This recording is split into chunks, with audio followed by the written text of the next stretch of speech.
Tame Impala, Deadbeat. Pitchfork gave it a 4.8 and said Kevin Parker takes a left turn onto the dance floor and sounds quite lost. What could have been an interesting experiment is instead full of hollow songs and half measures. Agree with that. Yeah, I've always been a sort of quarter to a third fan of Tame Impala. Not quite as excited as many around me in the mid-2010s. Always felt they might be overrated. I remember Connan Mockason came out at the same time and I was shouting from the rooftops about them. And I think I was right. Seen them live a few times though and always impressed, but I do get the feeling they're past their sell-by date. Yeah, not done anything since Currents in 2015 that's got me in any way excited.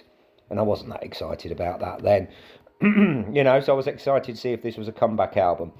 Track 1 is sort of unexpected with him just on a piano at the beginning. Not a great start. When the drums and bass kicks in, I'm cheering up a bit and thinking, oh, they've got something. A little bit LCD sound systems about it and a more than solid opener. I've found with this band, the longer the track, the better they are usually. And the more it builds, the better. At 5 minutes, there was plenty of room for it to build. Decent start.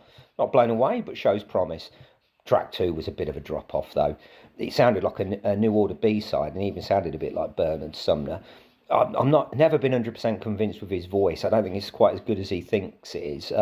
Often the music is good enough to hide that, but it really isn't in this case. Track 3 also is below par, and I'm feeling it's all a little bit tacky, Tame Impala by numbers. As the album goes on, I feel there is nothing there that's going to make me interested at all. Finding it all a little bit dull, to be told, truth be told. Some of it is a little bit embarrassing either, pretty darn poor. It doesn't feel like there's an awful lot of effort gone into it. Ethereal Connection had a bit of techno bounce about it, but it does feel a little bit bedroom made. It's lacking that big sound that they had back in the day, and they can't hide that the songs aren't great. I need the band back. It just feels like it's a one-man show really, and it's just not enough. Over an hour of music, and it feels a lot longer than that, and there's not a lot to enjoy.